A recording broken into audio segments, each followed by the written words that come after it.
მოგესალმებით, ეს არის Iron Podcast-ი და დღევანდელი სტუმარი, ნამდვილი ლეგენდა გიორგი ბეროშვილი, 6 გზის სოფლიო ჩემპიონი, 6 გზის ევროპის ჩემპიონი, სოფლიო რეკორდსმენი, საქართველოს მრავალჯერი ჩემპიონი.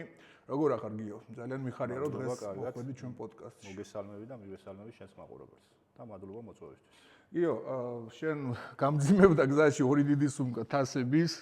ეს არის არნოლდ კლასიკის თასი, ეს არის მსოფლიო ევროპის. რომ ამიხსნა რა არის და როგორი ისტორია, გამით დავიწყოთ. მოკლედ აქ არის მე-13 არც არის თასების მედლების ხო საერთოდ, ანუ დაახლოებით 80 მედალზე მეტი მაქვს კარიერის განმავლობაში მოპოვებული. ეს არის აზიის თასი, ყაზახისტანში მოვიგე. ესენი შავი ზღვის თასებია, ბათუმში მოგებული ორივე. სულ მაქვს დაახლოებით 15 თასამდე, უბრალოდ აქ ნაწილი წამოვიღე, მედლები როგორც გითხარი, 80-ზე მეტი მედალი მაქვს. მაყურებელს, რომელიც არ გიცნობს, რომ აუხსნათ, რომ შენი მიმართულება და შენ ხარ რეკორდსმენი წოლჟიმში. და ასევე გამოდიხარ სტრონგმენებშიც და კი, გამოვდიოდი უფრო სწორედ, სტრონგმენში მაქვს მოგებული ნატახტრის თასი.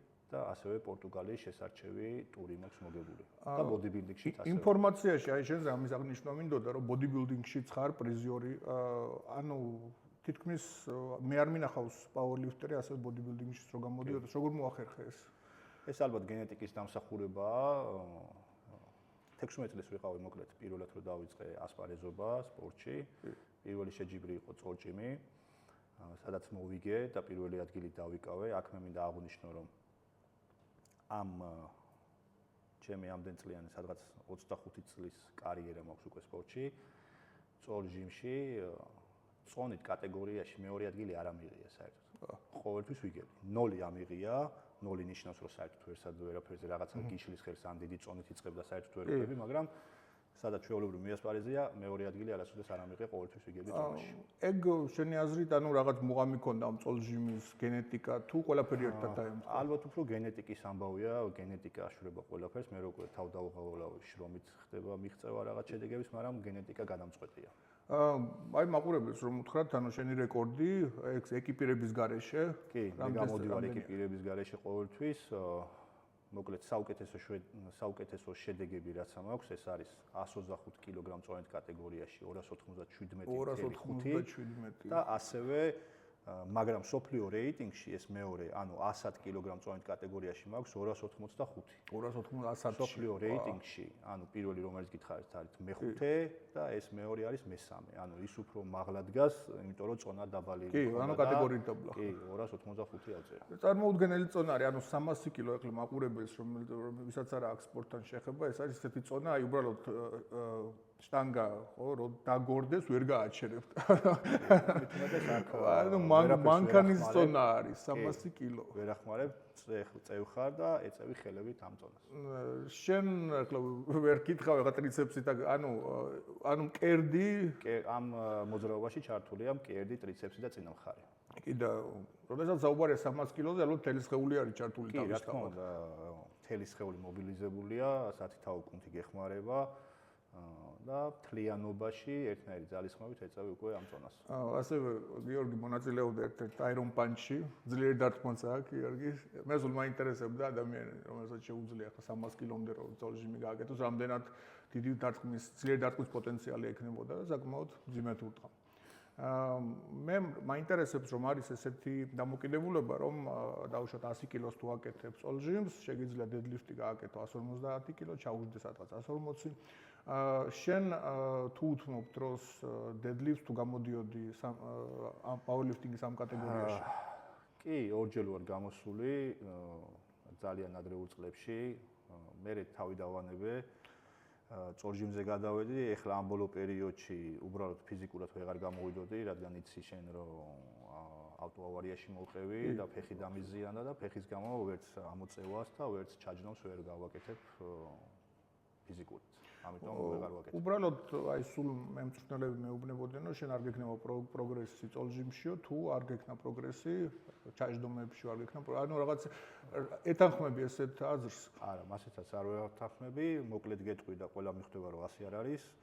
ანუ არიან პარაოლიმპიელები, რომელსაც ფეხები საერთოდ არ აქვს და ეწევიან 250-ს. ანუ ეს ნიშნავს იმას, რომ რა თქმა უნდა ეხმარება ფეხების ვარჯიში ამოწევა, იმიტომ რომ ბაზური ვარჯიშებია სამივე და ანვითარებს სხვადასხვა პუნქტებს. შეიძლება ამოწევას აკეთებდე, მაგრამ ხრებზე ძალა მოგემატოს, სხვა მოძრაობებში ძალა მოგემატოს, ჟიმზე მოგემატოს, იმიტომ რომ საერთო ფიზიკური ძალა იმატებს, მაგრამ როგორც ესეთი რომ თუ არ აკეთე და ისე ვერ გაზდი, ეს ტყუილია, როგორც გითხარით, პარაოლიმპიელებს საერთოდ არ აქვს ფეხები, საერთოდ არ აკეთებენ და საინტერესო ფაქტი არის. 250-ს ეწევიან და 300-ს ეწევიან.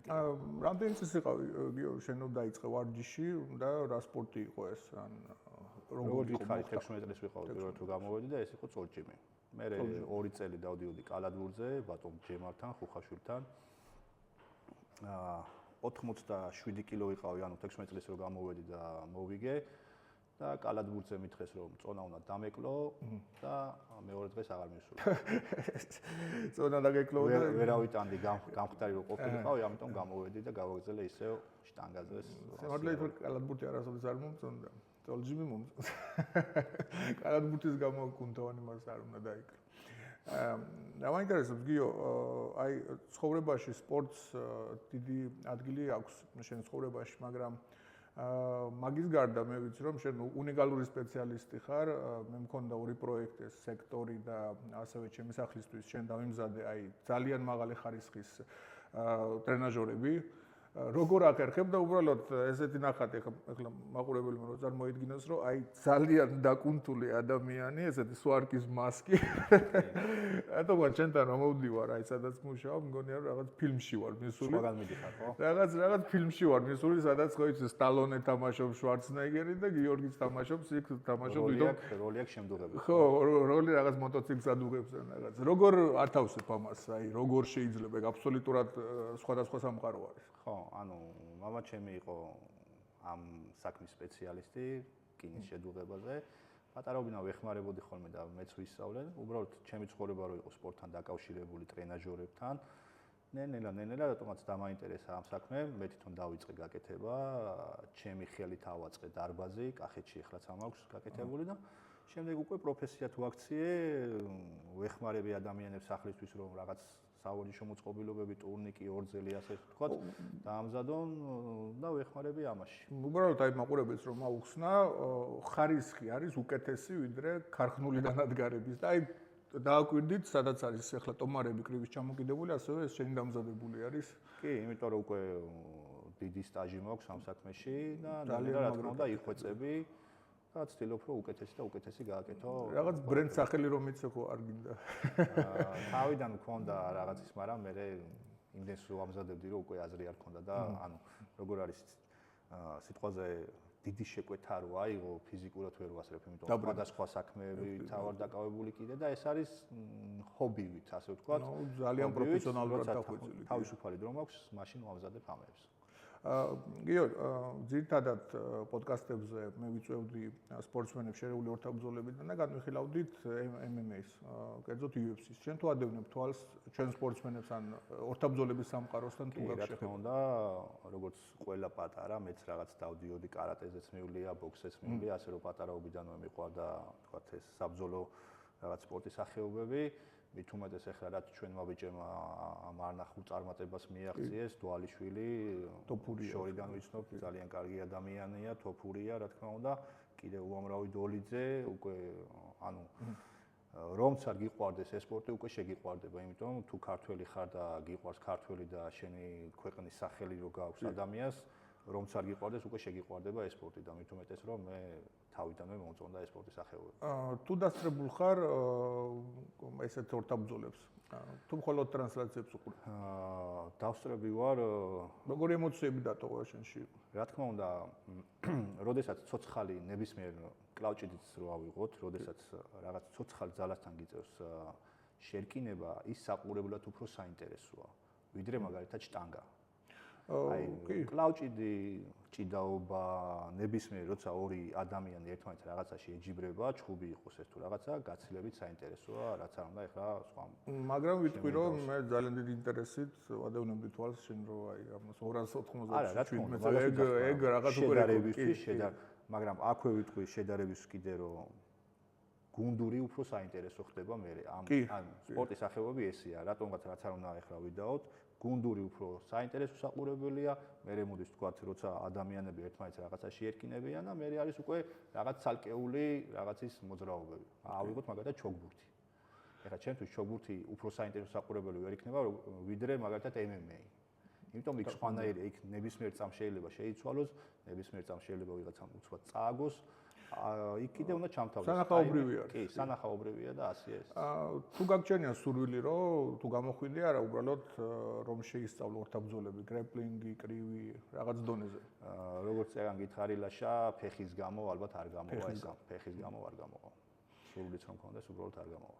რას ფიქრობ, ეხლა უბრალოდ თუ ადევნებ თვალს, ჩვენი მებრძოლი ილია ტოპურიამ გამოცვალა წონით კატეგორია და უნდა რომ მაღალ წონაში იჩხუბოს, ანუ ერთი კატეგორიით უფრო მაღლა, შეხვდეს ძალიან დიდ ჩემპიონს, ისლამ მახაჩევს. თუ ადევნებდი თვალს ამ დაპირისპირებას? კი, რა თქმა უნდა, ამაზეც საქმის კურსი ვარო ზევით წონაში აიწია, ჩემი აზრით, იქაც შეძლებს და მოიგებს, იმიტომ რომ ძალიან დარწმუნებულია თავის თავში, ეს ძალიან მნიშვნელოვანია, როდესაც არ გეშინია, დარწმუნებული ხარ შენ თავში და რაღაც ვიღაცის ტიტულებზე არ ხარ ორიენტირებული, რომ ვაიმე ეს რაღაც ესეთია. ნუ სახელი უნდა რომ დატოვოს, მნიშვნელოვანია. აქვე ტოფურიასთან პატარა ისტორიას გეტყვი, დაახლოებით არ ვიცი, რაღაც 7-8 წლის უკან რაღაც შეჯიბრი მოვიგე და დედამისმა მომწერა, მომილოცა და თქვა, რომ ორი ბიჭი მყავსო, მინდა რომ შენაირი წარმატებულები იყო, კარგად მახსოვს, ოღონდ ჩემები სხვაგან არიანო, ჩხუბობენო და ეს დამამახსოვდა მაშინ და აი, ეხლა რომ მოიგეს, მაშინ გამახსენდა ზუსტად ეს. ანუ შენ ყავდი რაღაც კუმირად თავის დროზე, ეგ ძალიან მაგარი კაი ადამიანია, დედამისი ძალიან კარგი ქალია, მომილოცა და ასე ვთქვათ, თქვა რომ ჩემი სურვილი იქნება რომ წარმატებულები გახდეთ. და საიდან იცნობთ, ანუ როგორ გქონდა? უბრალოდ Facebook-იდან. უბრალოდ Facebook. კი, პირადად არც ვიცნობდი, ეხლა რა თქმა უნდა სადღაც არის, მე აქეთ ვიყავი, უბრალოდ Facebook-იდან რომელიღაც შეჯიბრი მოვიგე, აღარ მახსოვს, უბრალოდ წარმატება მისურვა, მომილოცა და შემდეგ ესეთი რაღაც მითხრა და გამახსენდა ამ ტოფურიას მოგების შემდეგ ეს. თუ გექნება შანსი, მე აუცილებლად ილიასაც შევეკითხები ამ ისტორიაზე, საინტერესო იქნება, როგორ მოგვიყვება. გიო, შენ მოიტანე თასები და ერთ-ერთი თასი არის შენი სახელი და აი ისტორია მაინტერესებს. არნოლდ კლასიკის, სხვათა შორის. არნოლდ კლასიკი ეს არის უმაღლესი მწვერვალი, აი მაყურებელმა აი რომ იცოდეს. ძალიან ესე იგი მასშტაბური ღონისძიება საერთოდ არნოლდ კლასიკი, გინდა ამერიკაში, გინდა ევროპაში, ანუ ორგან ტარდება. ეხლა მიწვეული ვიყავი ფილადელფიაში ჩატარდა, მაგრამ ფიზიკურად ვერ მოვახერხე წასვლა. მოკლედ, რაც შეეხება ამ თასს, ეს არის წინა წლის თასი. ესპანეთის ქალაქ მადრიდში ჩატარდა და მოკლედ მაყურებელს რო აუხსნათ, ჩვენ სპორტის სახეობაში არის როგორც წონით კატეგორიაში მოგება, ასევე აბსოლუტურში. აბსოლუტური ნიშნავს ამ სპორტის სახეობაში ვინც გამოდის 100 იქნება 200 თუ 300 კაცი ერთმანეთს ეჯიბრება. და ამ 300 კაციდან ვინ არის 3 საუკეთესო ჯილდოვდება ცალკე. მოკლედ წონაში მოვიგე და ველოდები რომ სამეულში აუცილებლად ავარ, ჩემი თქვათ გათვლებით და ანგარიშებით და მოკლედ დამტოვეს ადგილის გარეშე. მეორე დღეს დამირეკეს, ბოდიში მომიხადეს, მითხრეს რომ შეცდომა მოვიდათ და ანგარიშებაში და მეკუთვნოდა პირველი ადგილი. და ამიტომ ეს თასი დაამზადეს, ასე ვთქვათ, სპეცშეკვეთით. და რადგან შემდეგ დაამზადეს, უკვე დააწერეს ჩემი სახელი. უნიკალური იმიტომ არის, რომ თასებზე საერთოდ სახელი არ აწერია, იმიტომ არავინ არ იცის პირველი ვინ აიღებს წინასწარ და მოკლედ ძალიან ლამაზი ის შეცდომა კარგად გამოვიდა, სხვა ასეთი თასი არავის არ იქნება. გიო, მე მაგ აი პირადად ჩემი შეკითხვა არის და ვფიქრობ რომ ასევე ბევრი მოყვარული სპორტსმენის შენი მაჩვენებლები აი ძალიან მაინტერესებს აი ბიცეპსში. წოლჟიმში ახლა აღარ გეკითხები, მაგრამ სამუშაო წონა გითხარი როგორი გაქვს, აი რომელითაც ვარჯიშობ და ჩაჯდომებს არ აკეთებ ალბათ. ჩაჯდომებს არ ვაკეთებ, ბიცეპსაც ასე ვთქვათ, წონებს არ ვაკეთებ. დიდი ბიცეპსები გაქვს ძალიან და მაგით გენეტიკურად ეხლა კიდევ ვარჯიშობ, ანუ ავარიამდე საერთოდ მკერდისა და ტრიცეპსის გარდა არაფერს არ ვაკეთებ, მაგრამ გაცილებით უფრო დიდი ვიყავი. ეს კიდე იმას ნიშნავს, რომ ბაზური ვარჯიშების დის სხვა კუნთებსაც. კი, ბიცეპსაც, ზურგსაც არ ჯეროდათ რომ ეუბნებოდი რომ არ ვავარჯიშებ.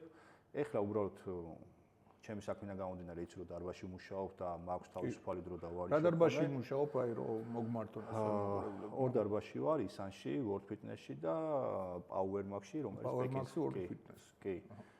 პეკინზე მდებარეობს. მოკლედ რაც შეეხება ბიცეპს, ძირითადად თუ ვაკეთებ კედელთან, საშეჯიბრო მოძრაობა ქვია მას. სუფთა მოძრაობა, რომელზეც სუფთაც ეწევი და ჩემი მაქსიმუმი ამ მოძრაობაში შეჯიბზე არის 95 კილოგრამი. 95, კარგი. კი, კაი წონა, მით უმეტეს რომ სოფლიო რეკორდი არის 117 კილოგრამი მეტი არ არის.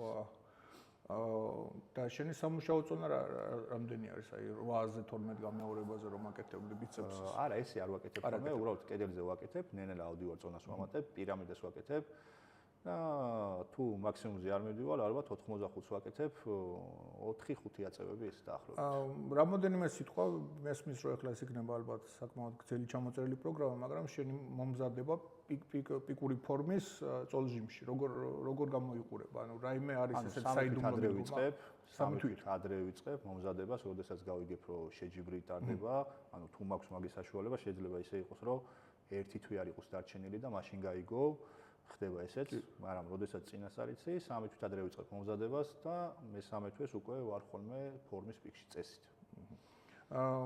შენ რამდენად ხშირად თვის განმავლობაში, კვირის განმავლობაში აკეთებ მაქსიმალურ წონებს? მაქსიმალურ წონებს ვაკეთებ, მოკლედ მაქსიმალურ ერთ აწევას, რაც არის მოკლედ ჩემი მაქსიმალური, ვაკეთებ მარტო შეჯიბრზე. მარტო შეჯიბრზე. დარბაზში შეიძლება გავაკეთო 90-90% მაქსიმუმის, იმიტომ რომ ტრავმების ალბათობა დიდია, მით უმეტეს როდესაც უკვე ასაკი დიდი გაქვს, უნდა ერიდო ტრავმას, იმიტომ რომ ტრავმა თუ მიიღე, მე იქ თავდება შენი კარიერა, ის აღარ იქნები, რაც უნდა იყო.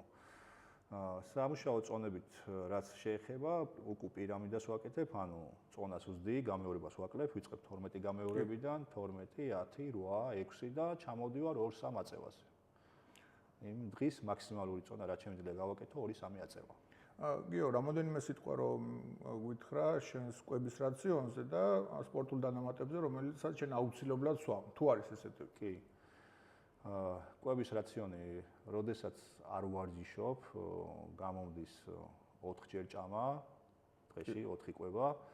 როდესაც ვარჯიშობ, გამომდის 3, იმიტომ რომ ვარჯიშის წინ ვიღებ დანამატებს. ვარჯიშის შემდეგაც პროტეინს ვსვავ და ეს უკვე თითქმის კვებაში ითვლება და უბრალოდ ფიზიკურად ვეღარ ვასწრებ მეტ კვებას. რა პროტეინზე არის საუბარი? რაღაც ჰიდროიზოლირებული თუ ჩვეულებრივი whey პროტეინი? ვიტამინში ვარ, მე ვიტამინის წარმომადგენელი, ვიტამინისგან ვიღებ ამ დანამატებს. კი. საკმაოდ ხარისხიანი დანამატებია, whey პროტეინს ავსვავ ვარჯიშის შემდეგ. ან ჩვეულებრივ. კი. და ენერგეტიკი აუცილებლად. რომელი მოგწონს? მეც მიყვარს ენერგეტიკები შენ. კოლემანის ენერგეტიკი მომწონს, კი, ძალიან კარგია და ეხლა ვიტამინმა გამოუშვა თხევადი. რიტუალი, ოღონდ ერთ ჭიქაზე რატომაც არ აქვს ისა, 2 უნდა მიიღო აუცილებლად. შენთან პირიქით არის ნახევარსაც აქვს ეფექტი, მთელი სხეული მე მეკავება ბეტალაინის გამო. ჩემზე 2-ს აქვს ეფექტი, ერთი რო დავლიერე რატომაც ვერაფერი და 2-ზე უკვე სერიოზული ენერგია წამოიღო. რამდენი კილო ხარ ეხლა? ეხლა ვარ 114 კილო. 114 კილო. და შენ ფორმაში რამდენი სიწონი? საუკეთესო ფორმაში. გააჩნია რომელი წონით კატეგორიაში გამოდიოდი, მაგალითად პირველი არნოლდ კლასიკი მოვიგე 125 კილოგრამ წონით კატეგორიაში, მეორე უკვე 100-ში მოვიგე. 100-ში. კი. ანუ ამ წონებში ვმერყევ რა, საშუალო მიჭირავს. წონებში ქონდა 10 კილოს სხვაობა. კი. საშუალო მიჭირავს, თუ მაგალითად გადავწყვიტე რომ 100-ში გამოვიდე, იმ 4 კილოს დავიკლებ და გამოვალ 100-ში, თუ 100-ში უნდა გამოვიდე, პირიქით ვიმატებ, რომ მაქსიმალურად შევასრულო ის წონითი კატეგორია. მე ჩემთვის ძალიან საინტერესო არის, აი სპორტს აქვს ძალიან დიდი ადგილი შენ ცხოვრებაში და აი რომ წარმოვიდგინოთ, რომ სპორტით არ იყო დაკავებული, რა პროფესიას აირჩევდი ან რა მიმართულებას ცხოვრებაში. ცოტა წარმოუდგენელია, რომ სპორტით არ იყო დაკავებული, აქვე რაღაც პატარა იმას გეტყვი, რომ პატარაობისას, როდესაც ვარჯიშობდი მეგობრები, რომელიც არასპორტულები იყვნენ, მეუბნებოდნენ, რომ კაი ვარჯიშებ 10 წელი, 20 სიბერიამდე ხომ არ ვარჯიშებ, მაგრამ მინდა გითხრათ, რომ თუ ვარჯიში და სპორტი გიყვარს, სიბერეშიც ვარჯიშებ და სიბერის იქითაც, იმიტომ რატო უნდა დაანებო თავი მე არ მესმის. პირველ რიგში ჯანმრთელობაა. პირველ რიგში. რაც შეეხება რას ცოტა რთულია არ მიფიქრე მაგაზე. მოწყობილად შეკითხები, არის რაღაც ხობი მიმართულებები, რაც იმდენ ემოციას თუ არა, აი რაღაც ნაწილობრივად მაინც გახარებს როგორც სპორტი. აი რა შეიძლება ეს იყოს? ალბათ მოგზაურობა. მოგზაურობა, კი. რამდენად ხშირად გამოგდის და ეს უფრო სპორტის გამო არის? ხო, ხშირად უფრო ვერ გამომდის, ანუ ცალკე მოგზაურობა ესე სადაც მე მინდა, მოგზაურობ სპორტის განხრით, იმიტომ რომ სხვადასხვა ქვეყანაში მიწევს ჩასულა, სხვადასხვა ადგილას, მაგრამ როგორც ასეთი რო თქვა, ჩემით დავგეგმო, ცოტა რთულია, იმიტომ რომ იცი რომ ფაქტურად სამგან ვმუშაობ. კი, და ძალიან დაკავებული ხარ, ფაქტია და ამის გამო იშვიათად მიხერხდება ცალკე დაგეგმილი მოგზაურობა. გიო, მე მომივიდა ბევრი შეკითხვები მე შევკარის და ესენი ეხებოდა ძირითადად ვარჯიშს და სპორტულ დანამატებს. ვინც იწყებს ვარჯიშს, უფრო ბავშვებზე არის საუბარი და ასევე მოყვარულებზე, აი სულ მისვამენ ესეთ შეკითხვას და მეც მინდა შენ რომ დაგისვა. ყველაზე ხშირი შეკითხვა არის კრეატინზე. აქვს თუ არა აზრი კრეატინის დალევას? და აქვს თუ არა აზრი ორთაბრძოლებში ვინც არის იმისთვის კრეატინის დალევას. შენ რას ფიქრობ ამ საკითხზე? კრეატინს ნებისმიერი დანამატის დალევას აქვს აზრი, რა თქმა უნდა, ეს დანამატები იმიტომ არის გამოგონილი და შექმნილი, რომ დაგეხმაროს. კი. უბრალოდ უნდა იცოდე, რომელი დანამატი რას აკეთებს და რა დროს გჭირდება. კონკრეტულად კრეატინი ჩემი აზრით არის პირველი, რომელიც ანუ შენ არსენალში არის? კი. ანუ პირველად რაც შემოვიდა ჩვენთან იყოს კრეატინი, პროტეინი. წლების წინ სხვა არანაირი დანამატი არ არსებობდა, მე ნელა ამინომჟავები, ცალკე გლუტამინი, ბეცია, ესენი შემოვიდა. ანუ როგორც გითხარი, ყველა დანამატი არის საჭირო, უბრალოდ უნდა იცოდე რა არის ვის გჭირდება და რა დროს გამოიყენო. კონკრეტულად კრეატინს ბრძოლების დროს ესე კონკრეტულად ვერ გეტყვი, ალბათ ეგ უფრო ბრძოლებს უნდა კითხო. ჩემი აზრით საჭიროა, იმიტომ რომ გაცლებით მეტად გამძლე ხდება კუნთი. კი, უფრო ძლიერი გამძლე. კი, მით უმეტეს რომ არსებობს სხვადასხვა ფორმის კრეატინი, რომელიც წყარს არ აჩერებს და თავისუფლად შეუძლია მიიღოს მებრძოლმა, არანაირი პრობლემა არ იქნება ჩემი აზრით. ბევრი საუბარი არის, რატომღაც და მგონია რომ ამ საუბარს ეს უფრო მხოლოდ საუბარი არის და ფაქტიურად მე ეს ვერ შევამჩნიე, რომ კრეატინი იჭერს წყალს. ეხლა შეიძლება კი იჭერს წყალს, მაგრამ აი რასთან შედარებით და რამდენს. მე შენ რას ფიქრობ, ეხლა ეგეთი ეფექტი აქვს? მაგაზე ვარ, ანუ ესეთი კიდევ არის ის, რომ გამოშრობის დროს კრეატინს არ ასვამენ. ხო, ეგეც მე მაგალითად გამოშრობის დროს თან ხშრები ისე რომ არ დავბივარ ვარჯიში. როგორ მოგვიყევია? ვარჯიში და კვებით. კალორიის დეფიციტი, კარდიოს გარეშე. პირველი ადამიანი ხარ, ვინც ეს ფორმას კარდიოს ხშრები, კარდიოს გარეშე და აქვე გეტყვით რომ შრობის დროს კრეატინის დამილევია და გეინერიც დამილევია. ანუ მნიშვნელობა აქვს საერთო კალორიაში. არა, ჟდები კალორიაში. საერთო კალორიას. ანუ ვიღაცას გონია რომ всё, რა ხომ გეინერს გადალევს, გასუქდება. კი. თავარია რას ჭამო ამ გეინერამდე, ამ გეინერის მერე. მე უბრალოდ მაგალითად ბოლო კვება რომ ჩვეულებრივი საჭმლის გარდა ვჭამო მაგალითად, ანუ არ ვჭამო ჩვეულებრივი საჭმელი ბოლო კვება და მივიღო ან მაწონი, ან ხაჭო, ან კეფირი, ამ სამიდან ერთ-ერთი. ან ორძის ნაწარმი აქვს ადგილი. უკვე ნენელა ვიწყებ გამოშრობას კალორიის დეფიციტში, იმიტომ რომ მთელი დღის განმავლობაში იმდენ კალორიას ვწვავრო. რამდენზე ჩამოდიხარ კალორიაში? არ დამითვლი ესე, უბრალოდ ჩემი იმით, ანუ შეგრძნებაზე, როცა კალორიის დეფიციტში ხარ, ცოტა სისუსტეს აგრძნობ, შეიძლება თავბრუსხვევა იგრძნო, ეს უკვე ხასიათზეც მოქმედებს. ხასიათზეც მოქმედებს, უკვე მაგ ნიშნებით ხვდები, რომ კალორიის დეფიციტში ვარ. უბრალოდ ძალიან არ უნდა შეამცირო ერთდროულად, რომ ძალიან დაგასუსტებს და უბრალოდ შეიძლება ვარჯიშიც ვეღარ შეძლო. ამიტომ ნენელა უნდა ჩამოწიო ის კალორიაში და მიხვდე სად გაჩერდება. მე ასევე ჩემ გამოცდილებას გეტყვი, რომ მე არ ხმარობ ცხიმის მწველებს, რომელიც სპორტ მაღაზიებში რატომღაც ჩემში ცოტა ცუდ ეფექტს იწვევს თქო. კი, ეგ ორგანიზმია ყველაზე დამოკიდებული. შენთვის თუ არის რომელიმე დანამატი ესეთ, რომელსაც სპორტულ კვებაში შენ ხმარობ და გეხმარებ, რეალურად ეფექტური არის. აი ლიპოდრელი, ცხიმწველი. ანუ მე როგორც გითხარი ხა ადრე გამოდიოდი ბოდიბილდინგზე და მაშინ არ არსებობდა. არის, ანუ ეგ ხილწველები არ არსებობდა. ერთადერთი იყო აფთიაქის მწვანე ჩაის ექსტრაქტი. ჩაის ექსტრაქტი გახსოვს, ანუ რამდენად ცხიმის წველია საუბარი არის. უბრალოდ ფსიქოლოგიურად მოქმედებდა. ანუ მეტაბოლიზმი გამოდივარდა, უბრალოდ არ ჭირდება. თუ დამჭირვებია მაგალითად რაღაც იმაში ცხიმის დაწვა, Black Spider-ი ძალიან კარგია, თან ჩემს რატომაც ძალიან ენერგეტიკული ეფექტია. ენერგიას გაძლევს, მაგრამ უფრო ეს არის ჩემს, ვეღარ ვიძინებს შემიძლია. კი, ანუ თუ ცოტა გვიან დალიე და იმდენი ენერგია ვერ დახარჯე, რაც მოგცა, ღამე აღარ გაძინებს, ისეთი ენერგიას გაძლევს და ცხიმის წვაშიც გეხმარება. ან ერთადერთი ეგ შემიძლია დავახმარო ხოლმე თუ რაღაც დროში ვარ შეზღუდული და წონა უნდა ჩამოვაგდო შეჯიბრისთვის. გიო, მე ძალიან მაინტერესებს ასევე, აი, რო უყურებ შენ ბიცეპსებს, მინდა რომ დაგისვა შეკითხვა, კლავჭიჩი თუ გიცდია და თუ პრინციპში თუ ვარჯიშობ ან ეს რაღაც მოყვარულის დონეზე. კლავჭიდი რა თქმა უნდა მიყვარს. როგორ არ გეყვარება ლევანი, ჩემი ბავშვობის მეგობარია, ბავშვობიდან ვიცნობ. ლევანიც იყო ჩვენი სტუმარი. კი. ანუ ერთ დარბაზში ვარჯიშობდით. ერთი დარბაზიდან მოვდივართ ასე ვთქვათ, ლეგენდარული თემურის დარბაზია ვარკეთილში, იქ გავიცანე პირველად იქ ვნახე. ეხლა არსებობს ეს დარბაზი? კი, ისევ არსებობს. ზევსი ქვია სხვათა შორის. ძველი სკოლის დარბაზია ასე ვთქვათ. და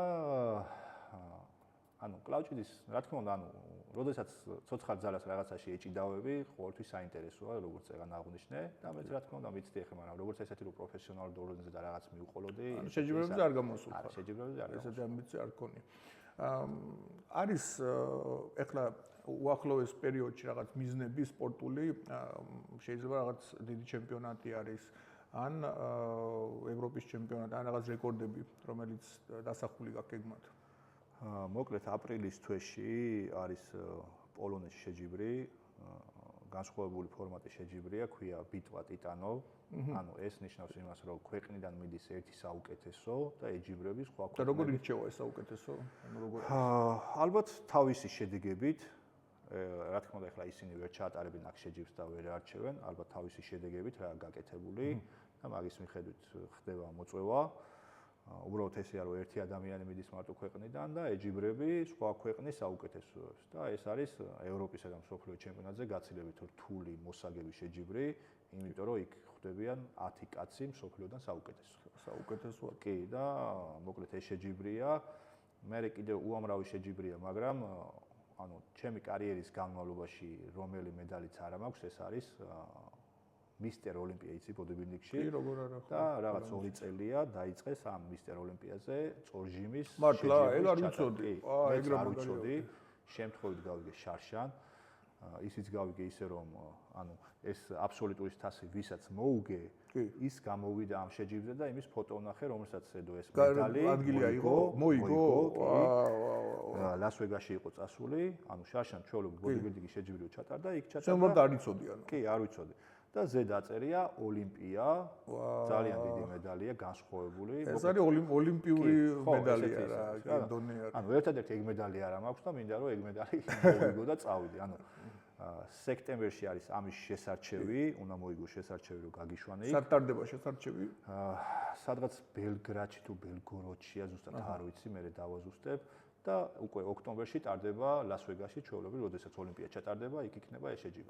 როგორი ფორმატია უბრალოდ, აი მეც არ ვიცი, მეც მაინტერესებს და მაყურებელსაც, ანუ შენ გიგზავნიან მოწვევას, ხო, რადგანაც პრობლემები არის ვიზის აღებაზე. კი, სხვათა შორის ვიზაზე და იმებზე არასოდეს არ მქონია პრობლემა, კანადაშიც ვიყავი, რა ვიცი, ნებისმიერ ქვეყანაში არ წავსულ ვარ. მოწვევით ხდებოდა თუ უბრალოდ? მოწვევით.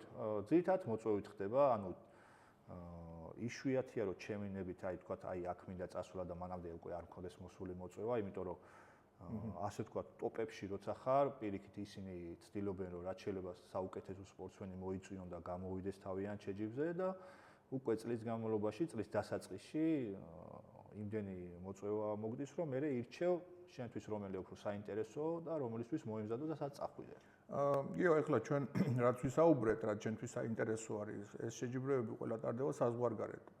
შენ როგორ შეაფასებდი სათანადოდ თუ არის თანადგომა წოლჟიმში და ძალისმიერი სპორტში საქართველოში?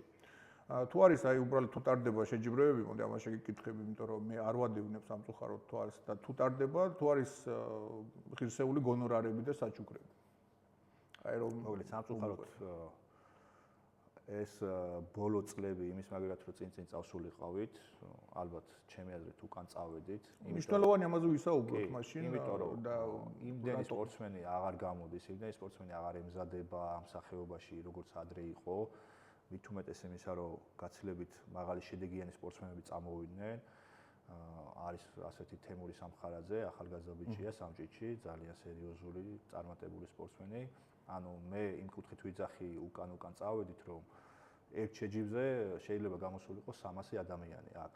შეიძლება მთელი ღამე გაგრძელებული იყო, იმდენი მონაწილე იყო, ეხლა უბრალოდ რა ვიცი, ალბათ 30-40 კაცი თუ გამოდის შეჯიბრზე. რატომ? არ ვიცი, რაღაც არ ვიცი, ალბათ არაკეთებენ. აი დაუშვათ გონორარი როგორი არის ეს შეჯიბრზე? არის გონორარი? არა, არის შეიძლება რა ვიცი 5-6 წელიწადში ერთხელ იყოს რაღაცა, ისიც მინიმალური. და უბრალოდ იმის მაგალითად რომ იზრუნონ განვითარებაზე რაღაც ინვენტარის რაღაც განახლებაზე თანამედროვე ის იყოს უფრო ფედერაცია არსებობს ჩვენთან. კი, ფედერაციები ბევრი არსებობს, ალბათ ესეც ერთ-ერთი ხელისშემშლელი ფაქტორია, რომ ბევრი ფედერაცია და ყველა თავისკენ კაჩავს და მაგრამ ამ კონკურენციაში წინ არ მივდივართ, პირიქით უკან მივდივართ. წესით კონკურენცია როდესაც არის, წინ უნდა წავიდეთ. გინდა მონაწილეობის რაოდენობით, გინდა შეჯიბრების ხარისხით, ან გაშუქებით უნდა ხდებოდა შეჯიბრი, იმიტომ არიცი ხო, მაგალითად შენ. აბსოლუტია, ინტერესი მაქვს, მაგრამ ვერსად ვერ ვხვდები. უნდა შუქდებოდეს ახლა უბრალოდ ვიღაცამ თავის გვერდზე დადოს, შენ ვერ ნახავ. კი, მხოლოდ ეს, სამწუხაროდ მხოლოდ ეს. ბევრნაირი მიზეზი შეიძლება იყოს ამისი, უკან რატო წავედით. ანუ ამას ვიძახი, საზღვარგარეთ შედარებით შეჯიბრებზე, სადაც გამოდივარ, იქაურ დონეს რო ვადარებ და თქვათ ჩვენ დონეს.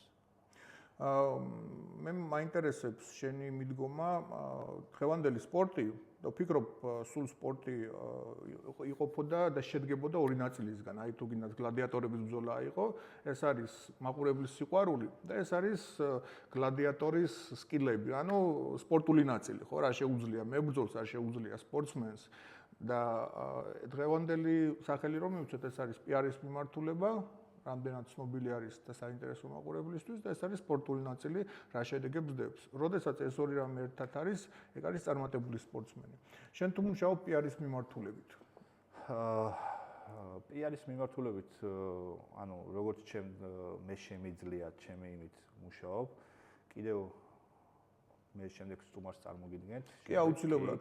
რომელიც მეხმარება ხოლმე ხანდახან ტელევიზიებს მიაწოდოს ეს გამარჯვების, თქვათ, რაღაც ინფორმაცია, რაღაც სხვა საშუალებებს, ინტერნეტ საშუალებებს, რაც შეიძლება მეტმა ადამიანმა გაიგოს, ეს აუცილებელია, რა თქმა უნდა, იმიტომ დღეს უკვე ისეთი, თქვათ, სიტუაცია, რომ თუ ინფორმაცია არ გავრცელდა, შეიძლება ძალიან მაგარი იყო, მაგრამ არავინ არ იცოდეს, მაგრამ პირიქით საშუალო დონის სპორტსმენი იყოს, მაგრამ ისეთი პიარი ქონდეს, რომ შენზე მეტმა ადამიანმა იცნობდეს ეს. YouTube არხი არ გაქვს შენ, ხო?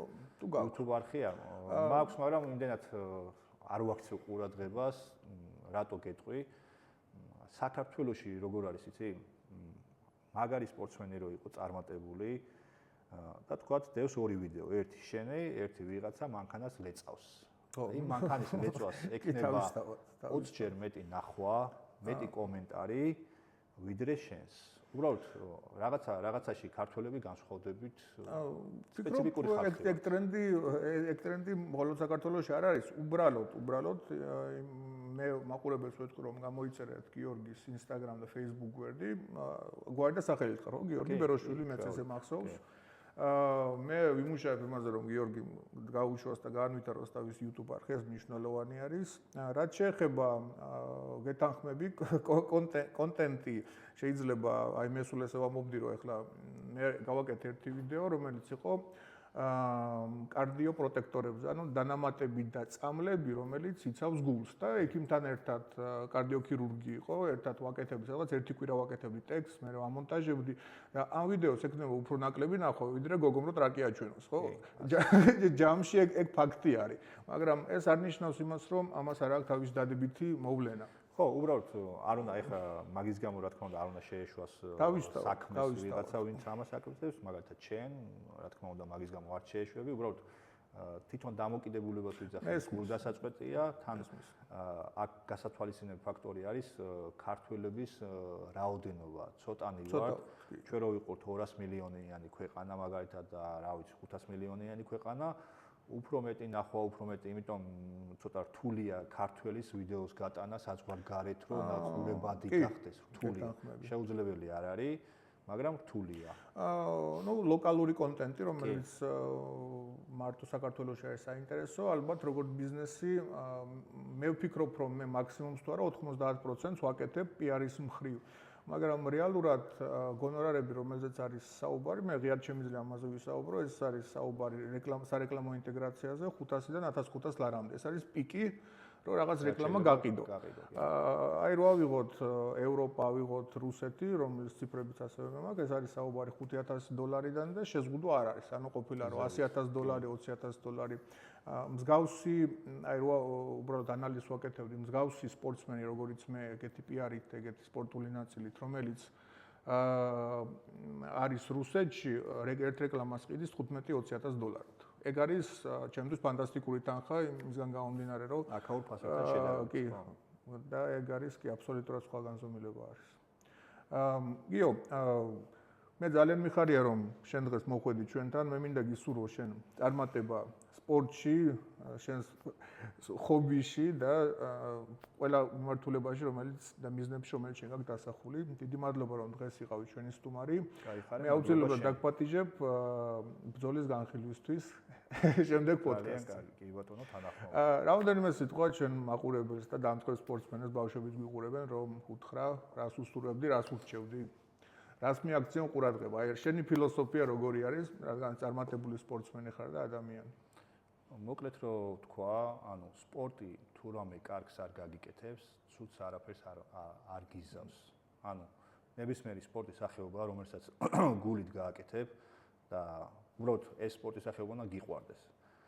ვიღაცის რჩევით და აი მომწონს და მაგალითად თოფურია კარგად აჩხუბოს და მეც უნდა ვიჩხუბო, ესე არ არის. ერთი თავში რომ მოგხვდება კარგად, დაგეკარგება სურვილი. მაგრამ როცა გიყვარს, მოგხვდება აიტან და გააგრძელებ. ამიტომ რასაც აკეთებ, ის უნდა გიყვარდეს. როცა გიყვარს, ყველაფერს ჩადებ, ყველაფერს აიტან და ანუ როგორც გითხარით, სპორტი თუ რამე კარგს არ მოგცემს, უც არაფერს არ გაიკეთებს.